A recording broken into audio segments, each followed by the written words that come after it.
My name is Natalie Carter. I'm 32 years old, and the moment my boyfriend said, "I'm not moving to that boring small town for your job," something inside me went still. Not shattered, not dramatic, just still. 3 nights later, he turned it into dinner entertainment. We were at a crowded restaurant with his friends when Jessica lifted her glass and said, "So, Natalie, are you really expecting Ethan to give up his whole life for some tiny town?" The whole table looked at me.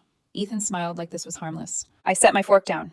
"That's not what happened." He leaned back in his chair. "Come on, it's not like you got named CEO." A few people laughed. I reached into my bag, placed my phone on the table, and turned the screen toward them. The offer email sat open under the restaurant lights. Division head. The laughter died immediately. Jessica frowned. "Wait, division head?" Ethan's expression changed fast, but not fast enough.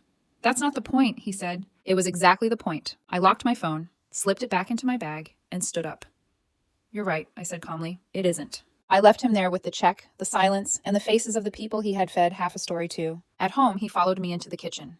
"You embarrassed me." I turned and looked at him for a long moment. "No, you embarrassed yourself." He let out a hard laugh. "So what now? You're choosing a job over me?" I should have argued. I should have explained the salary, the equity, the relocation package, the house I could afford there, the future he had dismissed without asking one real question. Instead, I walked past him, opened my laptop, and clicked accept. Offer accepted. That was the only answer he was getting. For the next week, I packed quietly. Boxes stacked in the guest room.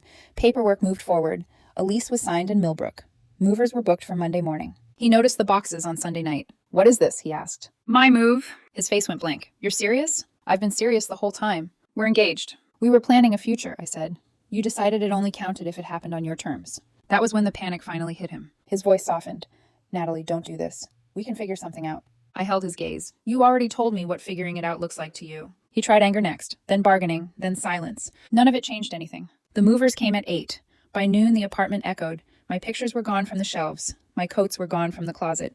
My half of the life we built had been reduced to labeled boxes and loaded into a truck. He didn't stay to watch. He texted once. "You're making a mistake." I read it at a red light on the highway, then put my phone face down and kept driving north. 2 weeks later, I stood in a glass conference room in Millbrook and introduced myself as division head.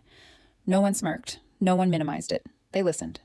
That night, I posted one photo. Clean black dress. Launch event. My team behind me. Proud to lead this division. Within an hour, his email landed. "Division head?" Then another. "Why didn't you tell me how big this was?" Then another. "I looked up your company's compensation range. Is that real?" I stared at the screen for a long moment and felt something colder than anger settle into place. He wasn't reaching out because he missed me. He was reaching out because he finally understood what he had walked away from. I didn't answer. The next morning, I woke up in a quiet house that was mine, stepped onto my front porch, and opened my phone to 3 new messages. One from him, one from Jessica, and one from a lawyer with his last name in the signature line.